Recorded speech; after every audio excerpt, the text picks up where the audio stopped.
বন্ধুসকলে যে ভিডিঅ' এটা পাই আছিলে নিমাইজানৰ যে মানে কল ভূঁৰ ওপৰত এটা মানে এই মৃতক সৎকাৰ কৰা হৈছিলে, তাৰমানে তেওঁলোকক সকাম কৰা হৈছিলে। এয়া আছিলে সেই ঘৰখন আৰু আমি নিমাইজানত উপস্থিত আছোঁ।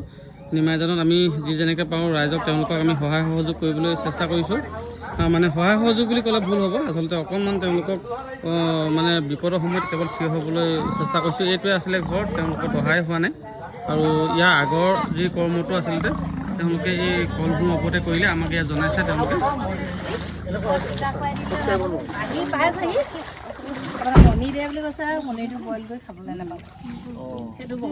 এতিয়া হেৰি ঢুকুৱা কিমানে হ'ল বুলি ক'লে? 6 দিন। হয় হয়, মানে কলভূঁৰ ওপৰতে যে যিটো হয় হয় হয় হয় হয়, এতিয়াতো পানী কমাই নাই।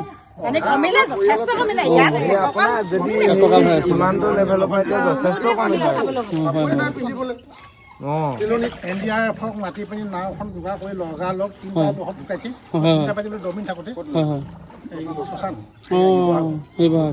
ভাগ্য ভাল, সেইদিনা শ্মশান ওলাইছিলে। পাঁচদিন আকৌ বাঢ়িলে, 5 দিন হোৱাৰ দিন আমাৰ অৱস্থা বেয়া হ'ল। সেইটো হয় সেইটো হয়।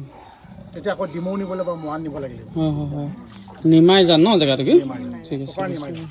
এই অলপ দূৰ আগতে এই জোনবাই শ্বুটিংটো আমাৰ মানস ৰবিনৰ হয় হয়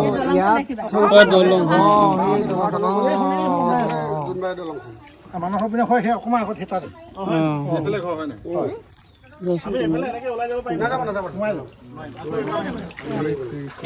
এতিয়াও মানে নিমাইজানত এই পকালিৰ ওপৰত পানী, ইয়াত আৰু যদি বহে আমি যথেষ্ট মানে দূৰৰ পৰা আহিছোঁ। আমাৰ গোলাঘাটৰ পৰাও আকৌ আমি 50 কিলোমিটাৰ সোমাই যাব লাগিব, য'ত আমাৰ হাতী আৰু বাঘৰ আকৰ্ষণ বেছি।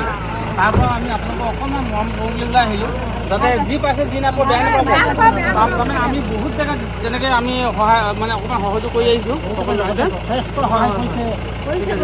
খালি আপোনালোকে ভালে থাকক, সুস্থ থাকক, আমি তাকে কামনা কৰিছোঁ দেই। ঠিক আছে, ধন্যবাদ।